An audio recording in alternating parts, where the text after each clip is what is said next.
اعوذ باللہ من الشیطان الرجیم بسم اللہ الرحمن الرحیم السلام علیکم۔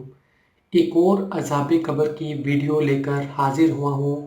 آج میں ایک عورت کا واقعہ آپ کے سامنے بیان کروں گا۔ سچا واقعہ ہے، بہت کچھ آپ کے لیے اس واقعے سے سیکھنے کے لیے ہے۔ ایک ریلوے ٹریک تھا جو کہ ریلوے ٹریک کا پل تھا، اس کے نیچے ایک قبرستان تھا۔ اس قبرستان میں سے ایک قبر سے چیخنے کی آوازیں آ رہی تھی۔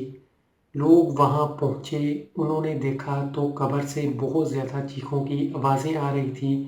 اس کے بعد یہ بات آہستہ آہستہ اور لوگوں تک پہنچنے لگی۔ اگلے دن بہت سے لوگ وہاں پہ جمع ہوئے، انہوں نے دیکھا اندر سے چیخوں کی آوازیں آ رہی تھی اور بہت بدبو آ رہی تھی۔ اتنے میں لوگوں سے رہا نہ گیا، انہوں نے قبر کو کھودنا شروع کیا۔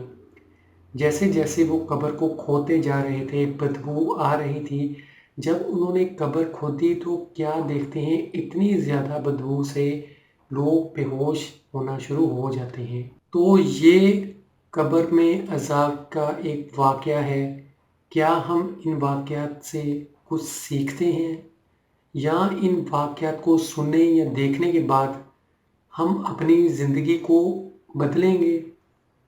کیا ہم نے اس دنیا میں ہی ہمیشہ رہنا ہے، یا پھر اس دنیا سے دوسری دنیا میں بھی جانا ہے؟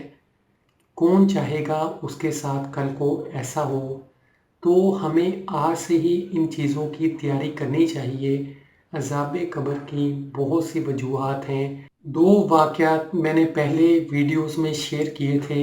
ایک ویڈیو میں میں نے واقعہ بیان کیا تھا کہ ایک عورت کو عذاب قبر اس وجہ سے ہوا کہ وہ شوہر کی نافرمان تھی، اور دوسری طرف ایک ایسی بیوی تھی، اس کی قبر سے خوشبو آ رہی تھی، اور اس کے شوہر نے یہ بتایا کہ یہ میری فرما بردار تھی اور اس نے میری بات مانی، کبھی بھی مجھ سے بے وفائی نہیں کی، مجھے دھوکہ نہیں دیا۔ جس عورت نے نافرمانی کی تھی، اس کے شوہر کو بلایا گیا، اس نے اپنی بیوی کو معاف کیا، تو اس کے بعد مولوی صاحب نے مختلف اللہ تعالیٰ سے دعائیں مانگی، تو اس کے بعد اس عورت کی قبر کو سکون ملا۔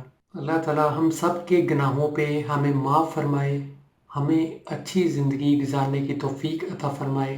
اپنا بہت سا خیال رکھیے گا۔ چینل کو سبسکرائب کیجئے، ویڈیو کو لائک کیجئے، شیئر کیجئے۔ خدا حافظ۔